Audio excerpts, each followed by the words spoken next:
오후에는 눈치보다 가치를이라는 제목으로 예레미야 39장 하나님의 말씀을 선포하고자 합니다. 다 함께 따라해 보시죠. 눈치보다 가치를. 네, 눈치보다 가치가 중요하다 하는 겁니다. 이 눈치를 여러분 잘 보십니까? 여러분은 어떤 것을 가장 요즘 눈치를 보고 계십니까?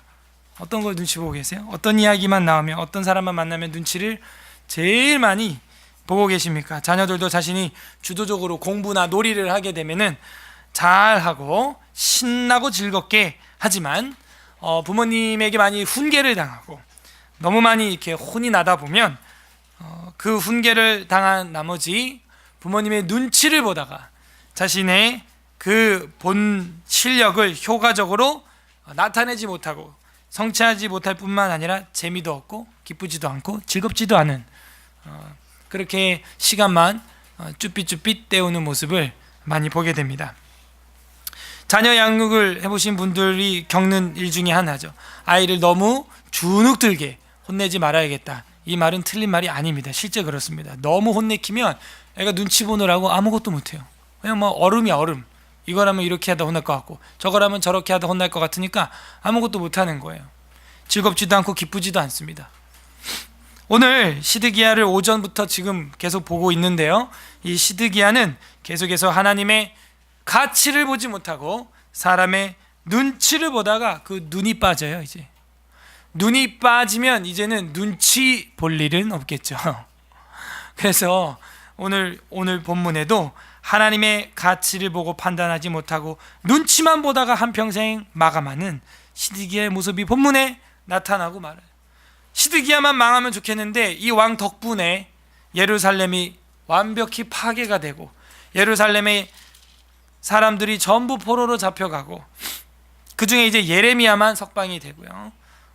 또 믿음을 지킨 사람만 구원을 받지만 그렇게 함락이 일어나고 마는 거예요. 그래서 예루살렘의 3차 침략을 통해서 예루살렘의 함락이 이루어지고 아주 슬픈 날이 되고 맙니다. BC 586년 4월 9일이라고 우리가 읽었죠. 부디 오늘 이 말씀들을 통해서 이젠 사람의 눈치 그만 보고 하나님의 가치를 위해서 믿음의 발을 내딛고 결단할 수 있는 우리 서울 에스라교회 성도님들 되시기를 주님의 이름으로 간절히 소망합니다. 이 시간 39장 오늘은 보겠는데요, 왜냐하면 이 40장은요 또 41장이랑 같이 봐야 되거든요. 그래가지고 이거 다음 주에 봐야 됩니다. 그다랴 총독을 세웠는데 죽이는 이야기가 연결이 돼서 오늘은 39장만 보겠습니다. 눈치를 본 결과 어떻게 되느냐, 그게 이제 39장에 나와요. 39장은 예루살렘 함락이 되겠습니다. 예루살렘 멸망 이래도 되고 함락. 그래서 이제 예루살렘 함락하는 이야기가 나오는데 39장 1절에서 10절까지가 예루살렘 함락, 예루살렘 파괴, 멸망이 1절부터 10절까지 한 단락을 형성하고 있습니다. 유다의 시드기야 왕의 제9년 열째 달에 바벨론의 느부갓네살 왕과 그의 모든 군대가 와서 예루살렘을 에워싸고 쳤다. 이게요 그냥 시드기야 왕 9년 10월에 이러면 될 거를 9년째 열째 달에 이렇게 해놓으니까요 기술 서술을 갖다 해놓으니까 이게 잘 인식이 안 되는 거예요. 그냥 옛날대로 그냥 9년 10월에 하면 제일 좋을 텐데 이거 태양력으로 오해할까봐 이제 이렇게 한 겁니다. 근데 우리가 태양력이라고 생각 안 할 건데 굳이 그걸 갖다가 이렇게 했어요. 그래서 시드기야 왕 9년 10월 달에 유대력이겠죠. 그래서 10월 달에 바벨론의 느부갓네살 왕과 그의 모든 군대가 와서 예루살렘을 에워싸고 치더니, 자 에워싸고 치더니 했어요. 그럼 에워싼 것이 이제 10월이죠. 열째 달. 그 다음 2절에 보면은 시드기야의 제11년 넷째 달 아홉째 날에, 그러니까는 아까는 제9년이고 여기 11년이니까 횟수로 몇 년 지났어요? 2년 지났죠. 거의 2년 지났죠. 그리고 넷째 달 아홉째 날 4월 9일이죠. 그래서 4월 9일 날에 성이 함락됐다. 자, 이거를 이제 태양력으로 이거를 바꾸면요, 연대기가 이제 BC 586, 586이라는 연대가 이래서 나온 거예요. 이 2절이 제 11년, 이거는 시드기야 11년이고, 우리 태양력 그리스도라고 하면 기독력이죠. BC, Before Christ라고 하는 BC로 하면 BC 586년이 되는 거예요. 586. 그래서 이 시드기야 제 11년이 BC 586, 586년 3차 침공, 마지막 침공이 되는 거죠. 그래서 예루살렘이 어떻게 돼요? 함락되매, 완전히 무너졌다 하는 것이죠. 그래서 이게 몇째 달이라고 되어 있어요? 몇째 달 아홉째 날에? 넷째 날. 4월에 금식이 있는 거예요.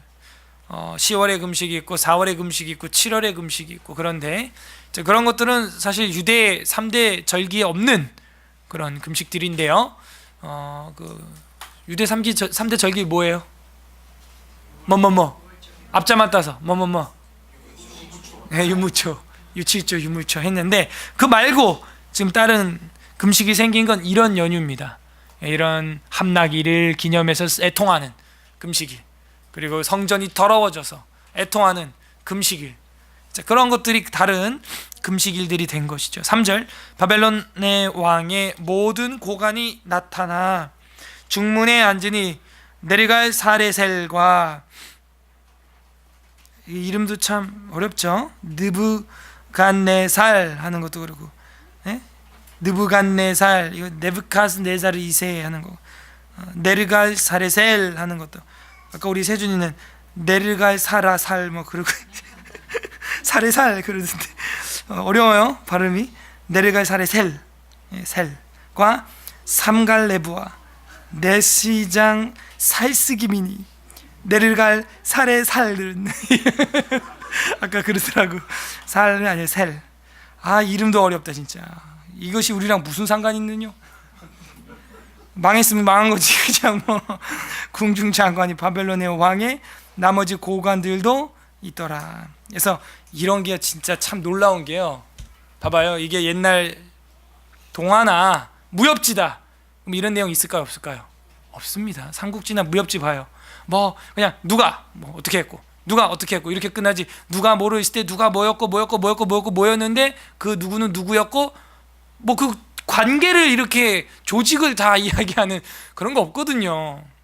그러니까 이런 것만 봐도 뭐예요? 이거는 역사다, 이거는 사실이라는 거예요. 아니면 뭔 줄 알아요? 이걸 거짓말이라고 하려면 어떻게 되는 줄 알아요? 거짓말을 하려면 기양에 완벽하게 보자, 뭐 이런 의도죠. 그러니까 이게 기록하는 이 기법만 봐도, 아, 이건 진짜 역사적 사실을 이렇게 자세하게 기록한 거구나 라는 게 그 글 속에도, 그 글 필체에도 이제 보이는 겁니다. 4절, 유다의 시드기야 왕의 모든 군사가 그들을 보고 도망하되 밤에 왕의 동산길을 따라 두담 셋문을 통하여 성읍을 벗어나서 아라바로 갔더니, 누가? 시드기야 왕, 그 눈치 보는 그 시드기야 왕이요, 모든 군사, 시드기야 왕과 모든 군사가 그 바벨론 군대를 보고 밤에 동산길을 따라 두담 셋문을 통하여 몰래 샛길로, 개구멍 같은 길로 유다 성읍을 벗어나서 아라바 지역으로 갔다는 거예요. 갈대아인의 군대가 그들을 따라 여리고 평원에서 시드기야에게 미쳐 그를 잡아 데리고 하맛 땅 림나에 있는 바벨론의 느부갓네살 왕에게로 올라가매 왕이 그를 신문했다. 도망가다 탁 잡혔어. 먼저 앞서가가지고. 사람 눈치 보고 그렇게 뭐 항복 안 하겠다고 오전에 뭐라 그랬어요? 야, 내가 그냥 잡혀가고 끌려가기에는 참으로 뭐라 그래요? 부끄럽다. 그 내 잡혀간, 그 미리 잡혀간 백성들 앞에 가면은 38장 19절 끝에 나를 조롱할까봐 부끄럽다 해놓고 지금 하는 건 안 부끄러운 줄 아나? 그렇게 뒷길로 왕의 동산의 길로 샛길로 몰래 그렇게 도망가는 건 부끄러운 거 아닌가요? 눈치만 보다가 결국에는 이렇게 된 거예요. 사람이 참 이게 왕이라고 할 수 있을 감이 안 되죠. 지금 일반 인간도 이런 평민도 이런 식으로 잘 안 할 텐데 이거는요 율법에도 저촉됩니다. 왜냐하면 왕을 세운 목적 아주 오래전 이야기라 여러분 잊어버릴지 모르겠지만 그 전쟁이 나면은 왕은 어떻게 해야 되는 거예요? 백성들을 보호할 의무가 있고 자기가 진두지휘해야 할 의무가 있습니다. 그래서 다윗 왕이 밧세바를 범할 때도 아합은 전장터에 나가 있는데 안 나갔다는 거예요. 그거 자체가 왕한테는 어떤 죄가 적용이 되냐면 직무유기가 되죠. 나라적 전쟁이 일어났는데 어떻게 아합만 가고 자기는 왕궁에서 늘어져 잠만 자다가 밧세바 범하고, 그러니까 이게 벌써 율법에 저촉된다는 거예요. 뭐예요? 네, 직무유기. 지금 이 시드기야는 그걸 하고 있는 거죠. 직무유기. 도망을 가는 것입니다. 그래서 결국에는 예레미야를 통한 하나님 말씀을 안 듣고 도망가다 잡혔어요. 5절에 갈대아인의 군대가 그들을 따라가서 여리고 평원에서 시드기야를 미쳐 그를 잡아서 데리고 하맛 땅 림나에 있는 바벨론 느부갓네살 왕에게로 올라가매 왕이 그를 신문했다. 6절 바벨론의 왕이 림나에서 시드기야의 그들 아들들 눈 앞에서 그의 아들들을 죽였고, 내가 평생을 키운 아들들, 왕자죠, 왕자를 그 아버지 시드기야 눈앞에서 쳐 죽였다는 거예요. 내가 죽고 말지 차라리. 얼마나 큰 고통이 있겠어요. 아비로서 말이죠. 예? 못난 아버지도요 자기 아들은 걱정되는 거예요. 뭐 고슴도치도 자기 새끼는 예쁘다고. 시드기야가 아주 그 사람으로 살면서 가장 큰 슬픔을 겪어보는 건 자기 자녀를 죽음의 길에 앞세우는 겁니다. 그 일을 시드기야가 겪는 거예요. 한 명도 아니고 몽땅. 그것도 안 본 데서 죽었다는 것도 슬퍼서 다윗은 막 울었는데 내 아들 압살롬아 내가 너를 대신하여 죽었다면 그랬는데, 예? 사무엘하 19장에서. 근데 지금 안 보이는 데서 죽이는 게 아니고 보는 데서 죽이는 거야. 와, 상상도 안 돼, 그죠? 상상도 하기 싫어요. 뭐 이런 얘기할 때 청년들은 성성되는데 뭐 이거는 죄송합니다. 차별하는 게 아니고 이런 발언 들을 때 저도 청년 때 되게 기분 안 좋았거든.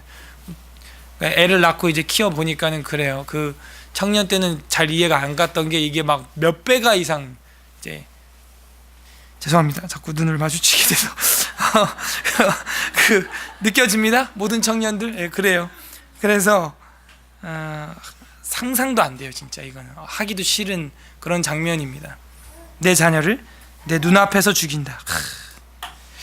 그래서 시드기야의 눈앞에서 그의 아들들을 죽였고 왕이 또 유다 모든 귀족을 죽였으며, 그 왕은 이제 저 느부갓네살 왕을 말하는 겁니다. 시드기야가 아니고 자기랑 함께 있던 예를 들어 담임 목사님이랑 함께 있던 당의 장로들을 보는 눈앞에서 다 처참하게 죽였다. 와, 그것 또한 슬픈 일이죠.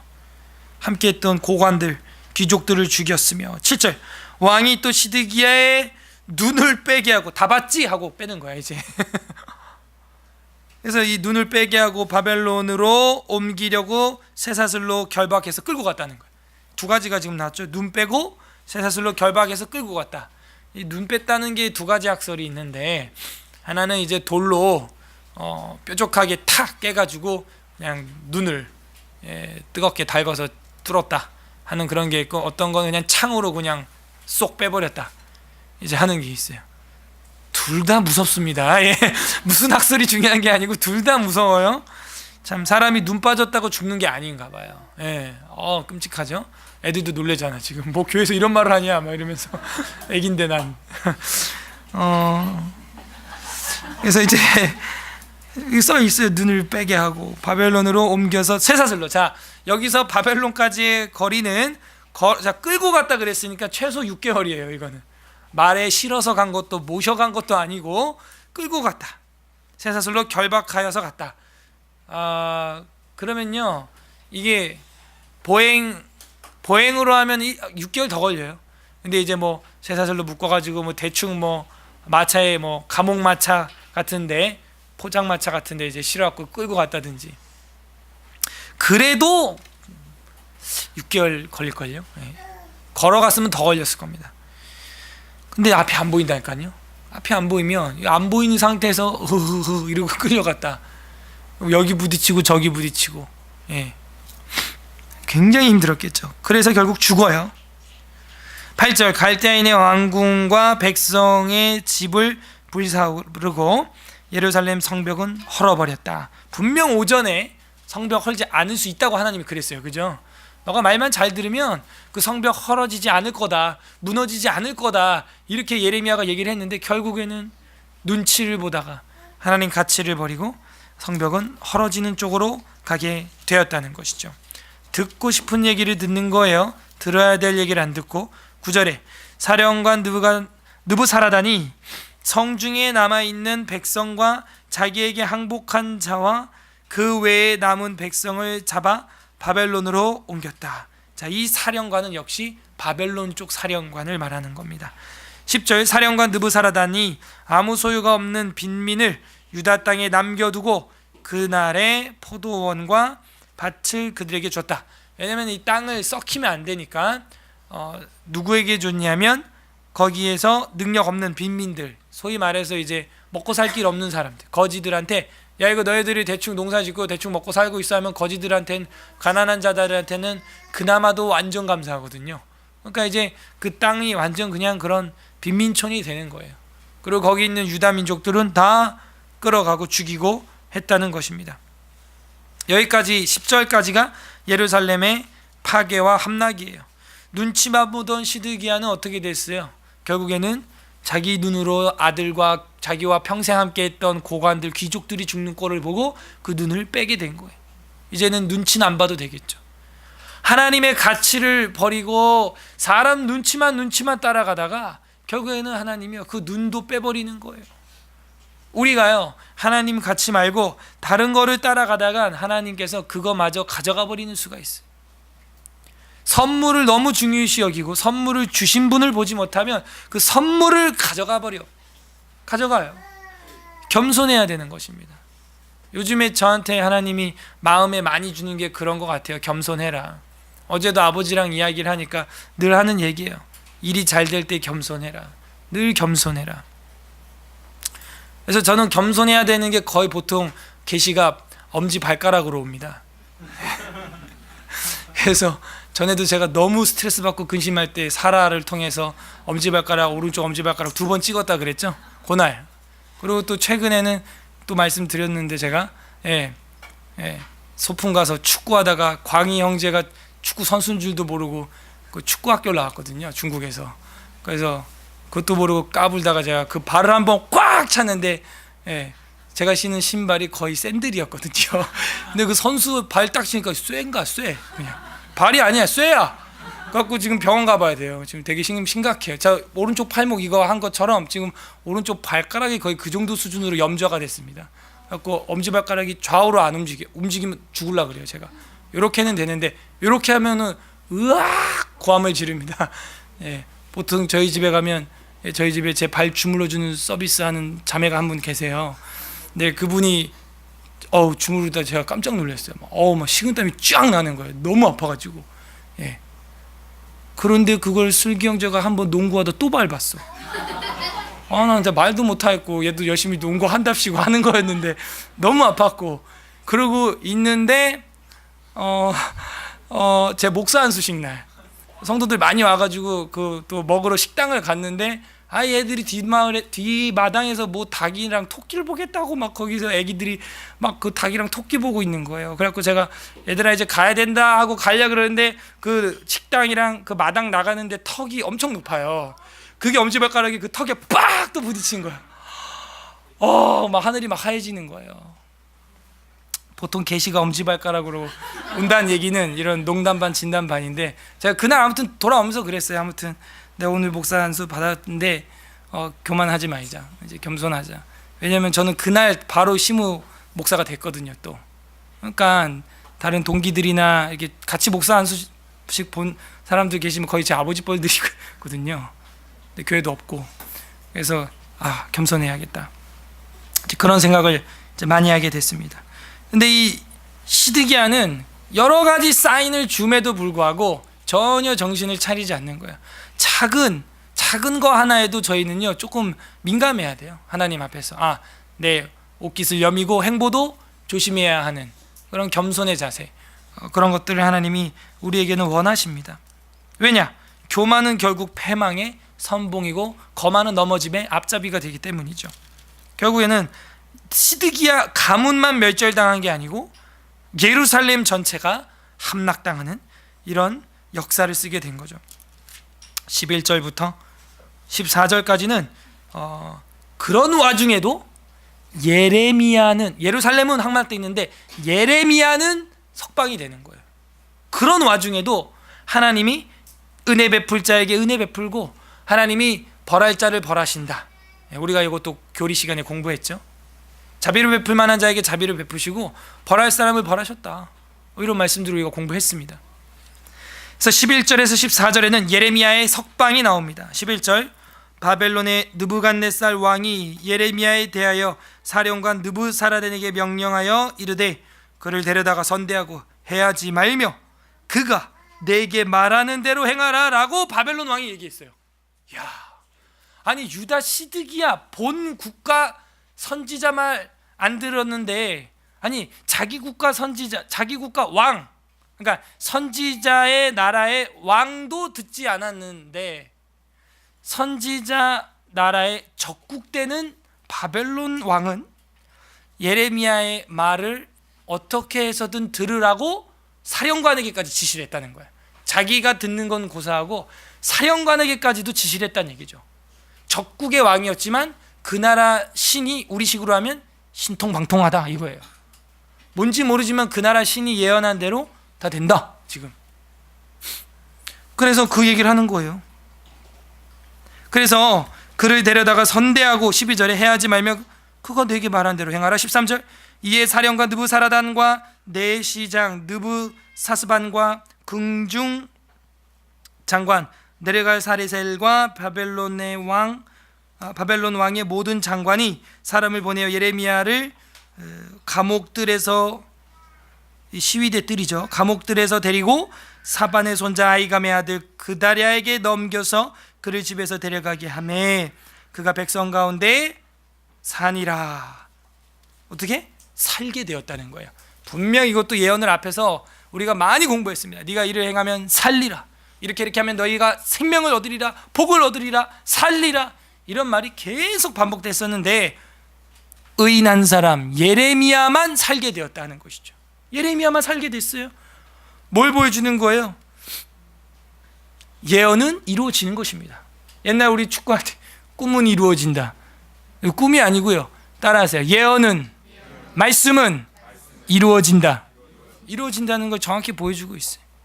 예레미야를 선대하고 예레미야를 감옥의 뜰에서 해방시켜가지고요 데려가서 백성들 가운데 지내게 한다는 거예요.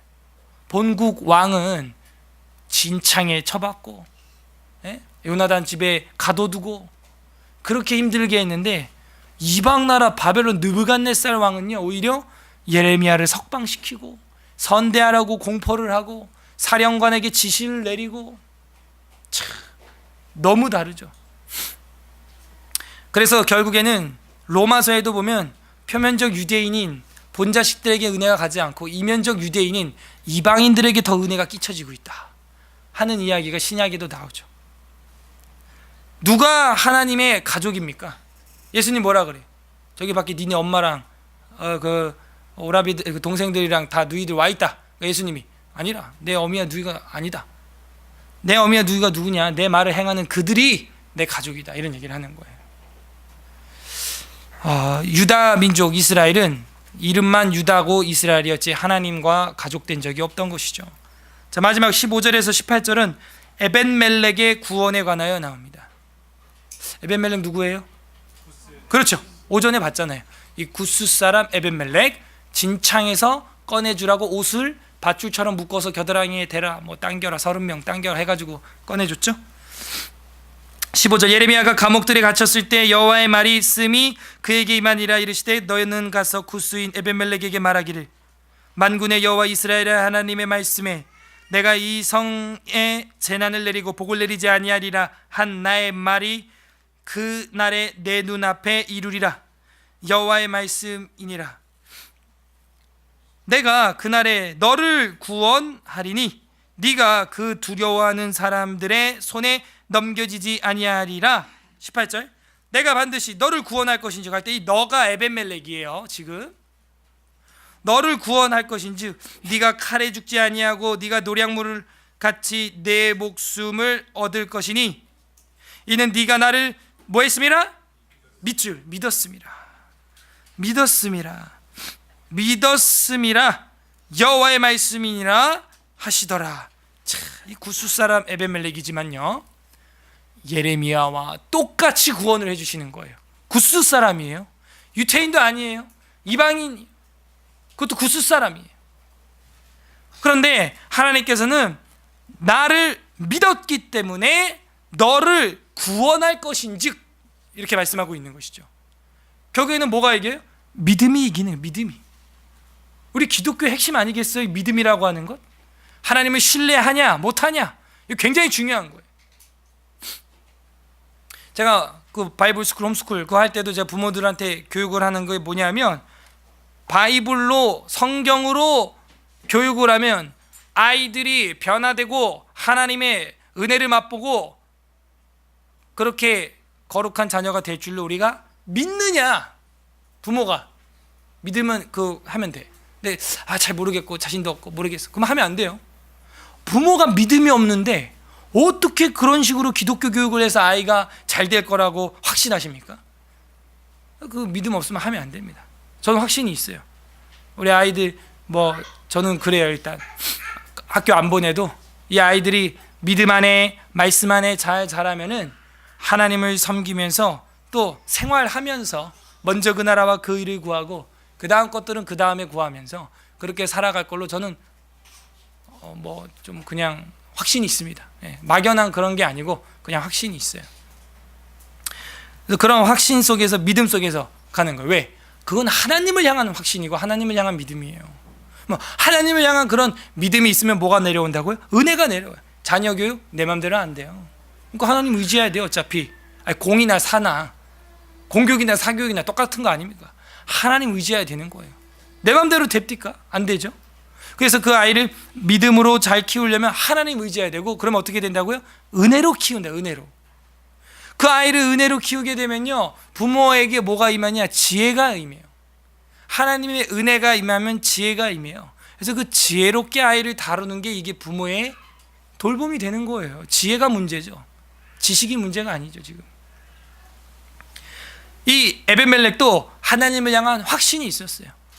하나님을 향한 믿음이 있었어요. 여기 써 있었잖아요. 믿었음이라. 환경은 시드기야가 거의 장악하고 있었고, 시드기야가 하는 대로 사람이 죽어나가고 옥에 갇히고 심지어 예레미야도 때려서 얻어맞고 감옥에 진창에 갇히기도 하고 그랬었던 시대였지만, 에벤멜렉은 확신이 있었던 거예요. 가서 당당하게 얘기하는 거예요. 예레미야 저렇게 두면 굶어 죽습니다. 꺼내야 됩니다. 저가 무슨 죄를 지었습니까? 탁 확신이 있어야 되는. 우리 교회적으로는 교회가 하는 사역, 오사카 에스라 성경 강좌, 저는 확신이 있어요. 이건 반드시 해야 될 일이에요. 그리고 하나님 뜻이 있으면 분명 이 길이 넓어질 겁니다. 오사카뿐만이 아니고 중국도, 아시아도, 유럽도 저는 갈 수 있다고 봐요. 우리 교회가 비록 지금은 작게 지하 벙커에 있지만, 이사도 마찬가지예요. 저 이사에 대한 확신이 있어요.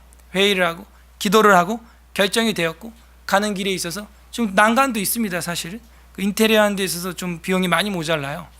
근데 여태 모자라 왔고 늘 모자랐고 계속 모자랐지 언제 남아도온 거 없거든요. 근데 저는 확신이 있어요.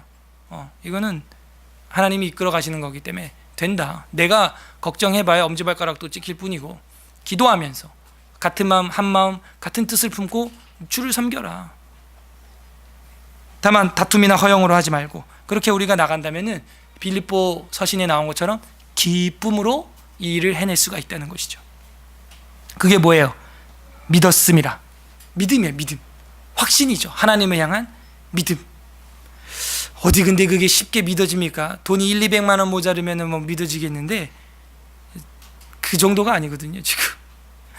그래서 하나님을 향한 믿음, 그게 우리에게 필요해요. 에벤멜렉도 그랬고 그 위에 예레미야도 그랬어요. 아무도 자기 말에 아멘 안 해줘요. 40년 50년 동안 예레미야에게 소망이 안 보여요. 될 것 같지 않아요.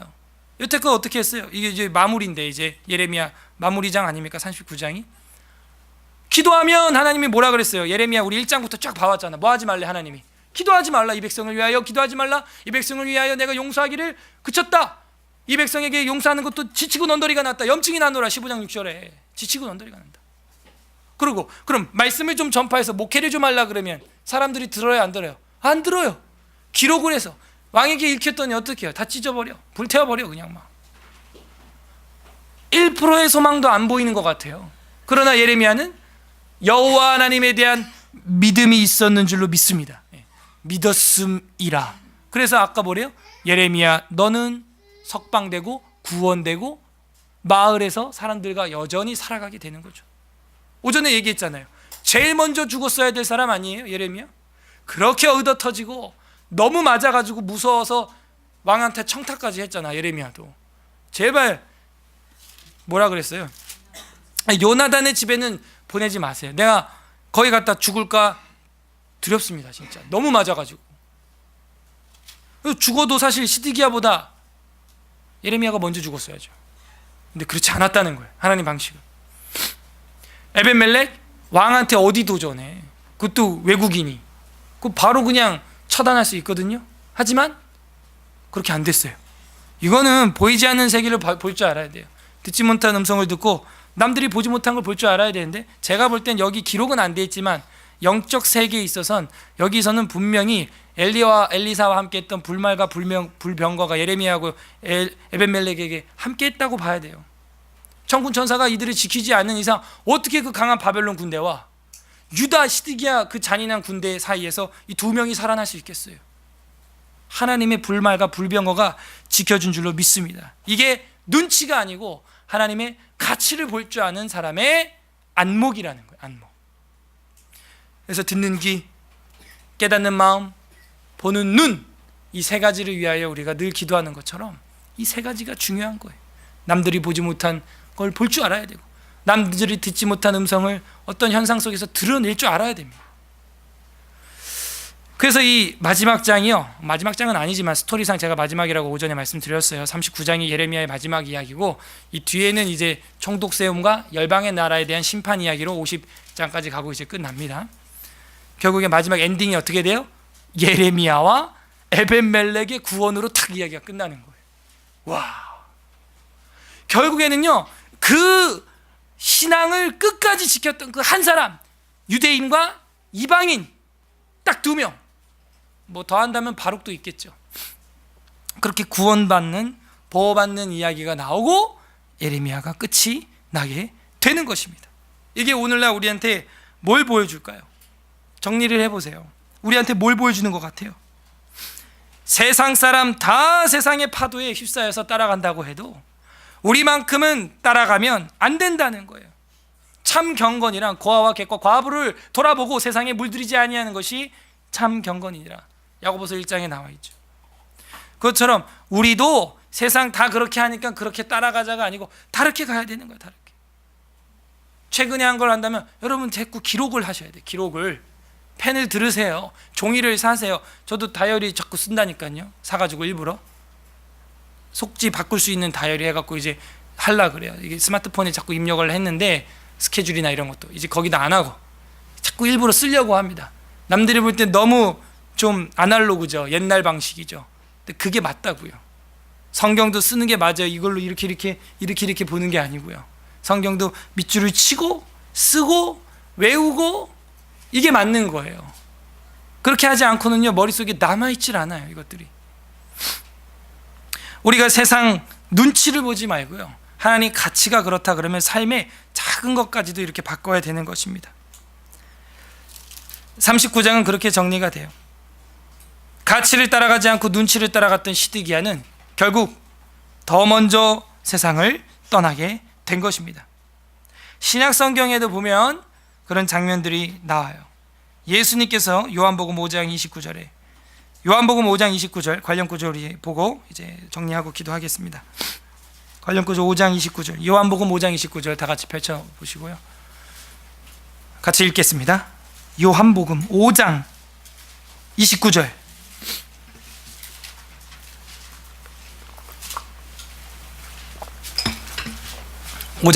요한복음 5장 29절 다 같이 읽습니다. 시작. 선한 일을 행한 자는 생명의 부활, 악한 일을 행한 자는 심판의 부활로 나오리라. 이렇게 되어 있는 거예요.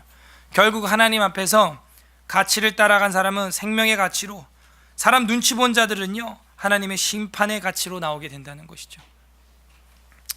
선한 일을 행한 자는 생명의 부활로, 악한 일을 행한 자는 심판의 부활로 나오리라. 둘 다 부활은 부활인데 이게 달라요. 생명으로 살아가는 평안의 나라냐, 고통과 아픔으로 살아가는 지옥의 부활이냐, 사망의 부활이냐 하는 것이죠. 사도행전 5장 29절 한번 펼쳐보겠습니다. 다음 책 사도행전 5장 29절, 둘 다 29절이네. 5장 29절 사도행전 5장 29절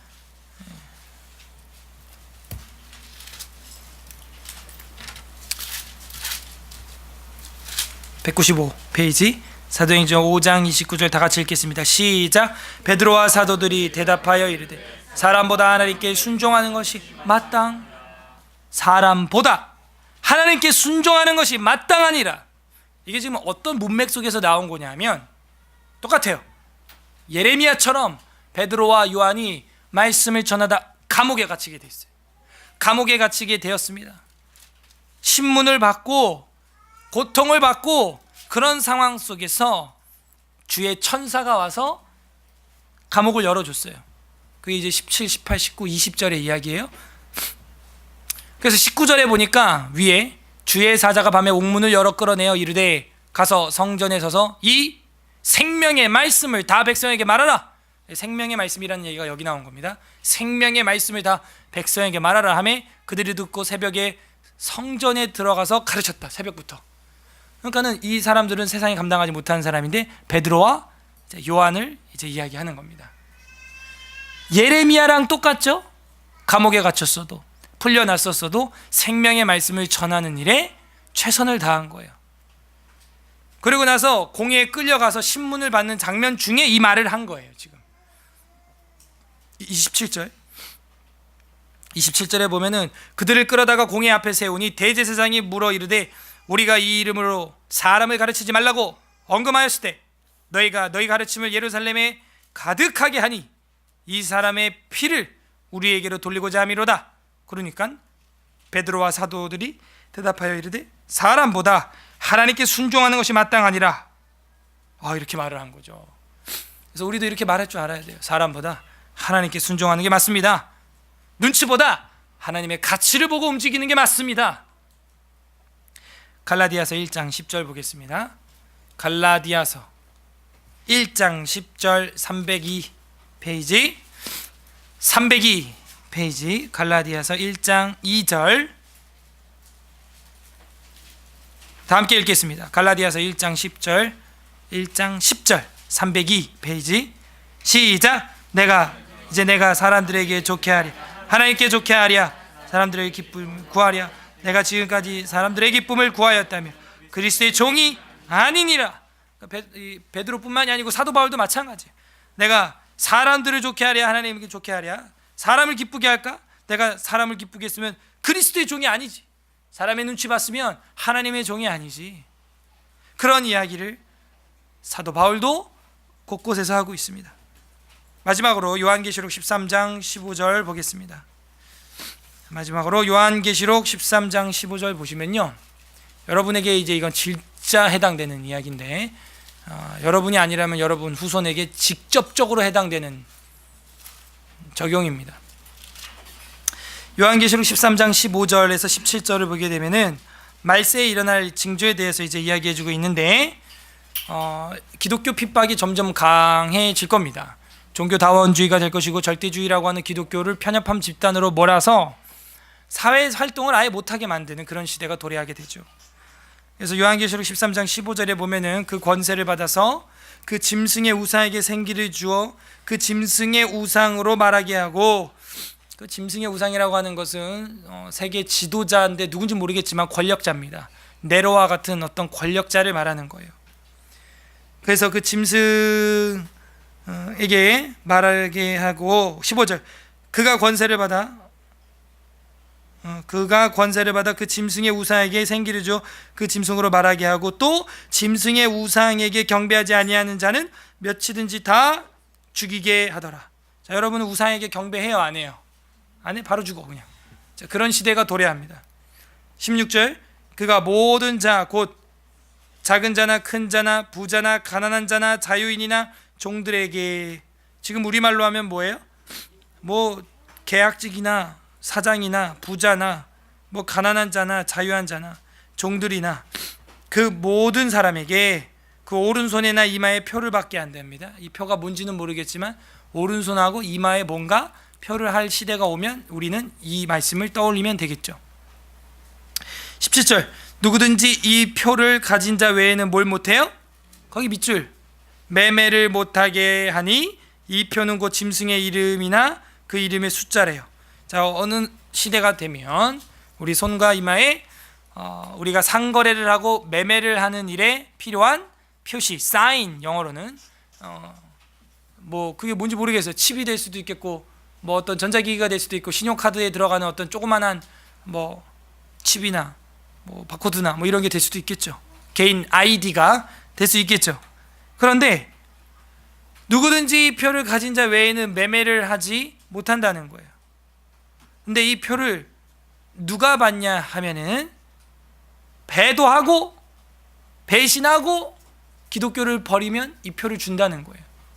자, 14장 11절 9절부터 14장 9절부터 보시면은 좀 자세한 이야기가 나와요.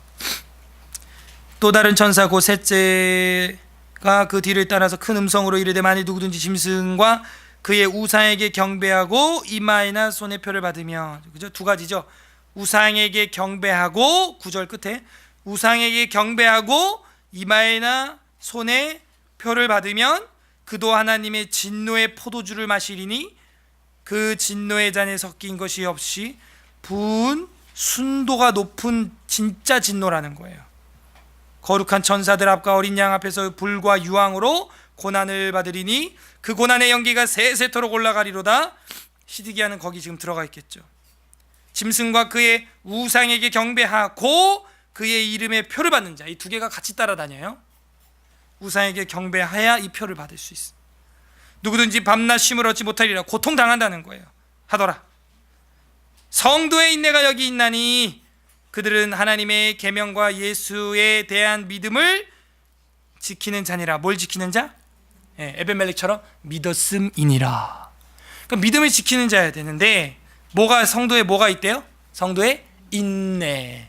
그러니까 이 순간의 베스트셀러 말고 고전신앙, 이렇게 인내로 쭉 오래 가야 되네요.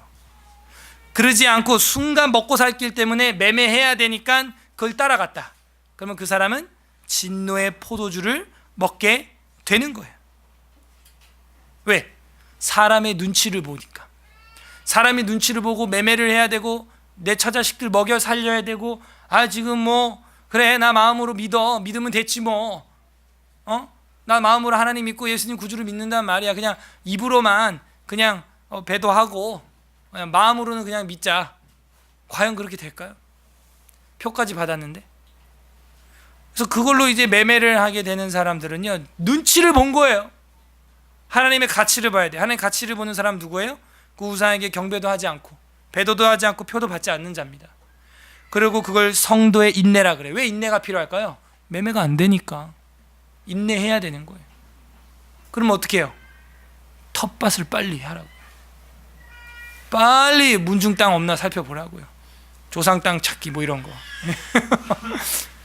이제는 훗날에는 우리가 땅에서 흙에서 낳는 거 우리가 우리 손으로 해먹지 않는 이상 대책이 없는 시대가 먼 훗날 온다는 거예요. 그리고 더 심해요. 13절 다 같이 읽어보세요. 시작. 또 내가 들으니 하늘에서 음성이 나서 이르되 기록하라. 지금 이후로 주 안에서 죽는 자들을 복이 있도다 하시며 성령이 이르시되 그러하다. 그들이 수고를 그치고 쉬리니 이는 그들이 행한 일 따름이라 하시더라. 뭐래요? 차라리 죽으라는 거예요. 또 내가 들으니 하늘의 음성이 나서 이르되 기록하라. 기록해야지. 기록이 기억보다 강하니까. 기록하라. 기록해놨으니까 지금도 우리가 2000년이 지났는데 보고 알잖아요. 기록하라. 지금 이후로 주 안에서 눈치 보는 자가 복이 있도다. 죽는 자들은 복이 있도다. 순교하라는 거예요. 죽으라는 거예요. 왜? 하심에 성령이 이르시되 그러하다. 성령 하나님도 아멘 하는 거예요. 왜?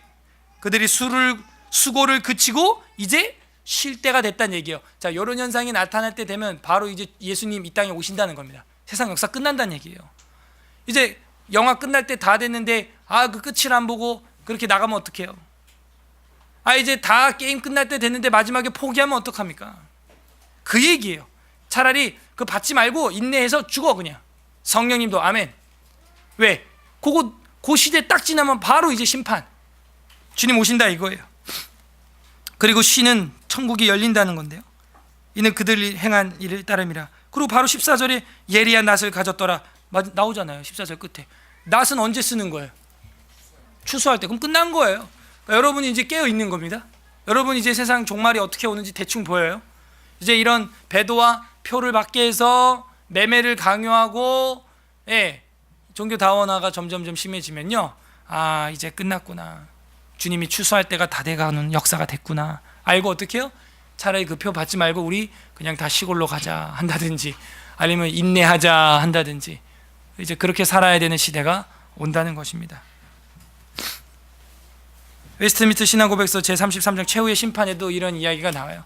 마침내 우리가 그 심판을 통해서 하나님이 믿는 신자들을 위로하기 위함이라. 위로하기. 그 역경과 고난과 핍박과 인내를 통하여서 이제는 마지막에는 하나님께서 우리를 위로해 주시고 격려해 주시고 안아 주신다는 것이죠. 여기 어떤 하나님 아버지의 마음이 들어있나요? 에벤멜렉까지도 구원하고 싶은 하나님 마음이 들어있는 거예요. 유태인뿐만이 아니고 비록 피부색이 달랐지만 그 구스인 에벤멜렉까지도 하나님은 구원해 주실 구원의 마음, 간절한 마음을 가지고 있었던 것입니다. 우리도 이젠 적용해야겠어요. 회사에 가서 학교에 가서 사회생활하면서 사람들 눈치 보면서 하나님의 도를 저버리는 일이 없어야겠습니다. 하나님의 가치라고 한다면 사랑스럽게 그걸 끝까지 예레미야처럼 에벤멜렉처럼 담대하게 성취하는 우리가 되어야 될 줄로 믿습니다. 끝맺겠습니다. 하나님께서는 자신들의 자녀들이 기뻐하기를 원하시지 힘들어하기를 원하시지 않습니다. 하나님께서는 자기 자녀들이 눈치 보면서 자기에게 있는 삶을 효과적으로 발휘하지 못하고 쭈삣쭈삣하게 살기를 원하지 않아요. 자신 있게 행복하게 기쁘고 즐겁게 생명을 보존하기를 원하십니다. 오늘 본문에 나온 예레미야처럼 에벤멜렉처럼 저랑 여러분도 그렇게 자유롭게 남은 자가 돼서 살게 하시기를 하나님은 원하신다는 거죠. 예레미야라는 뜻은 하나님이 임명하셨다 이런 뜻이었습니다. 이젠 저랑 여러분을 오늘 21세기의 예레미야로 임명하셨습니다. 부디 우리 서울 에스라교회 모든 성도님들께서는 세상을 살아가면서 사람의 눈치가 아니라 하나님의 가치를 당당하게 선포하는 믿음의 사람들로 우뚝 임명되시기를 주님의 이름으로 간절히 소망합니다. 이 시간 우리 다 함께 말씀을 생각해 볼 텐데요. 그리고 기도회를 들어갈 겁니다. 여러분은 어떤 것을 가장 눈치 보고 있습니까?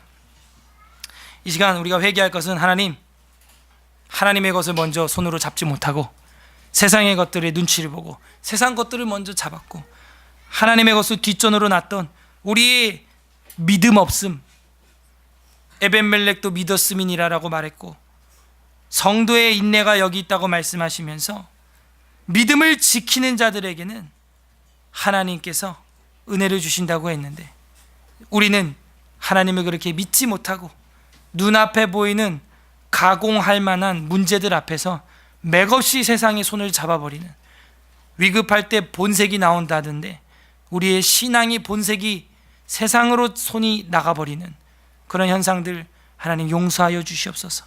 이렇게 회개하는 기도했으면 좋겠고요. 두 번째로는 이제는 아무리 위급 상황이 와도 우리가 반사적으로 세상의 눈치를 보는 게 아니라 반사적으로 하나님의 가치에 손을 내밀고 그 가치를 담대하게 붙드는 구스 사람 에벤멜렉 되게 하여 주시고 유다인 예레미야 되게 하여 주시옵소서. 우리 두 번째는 그렇게 기도했으면 좋겠습니다.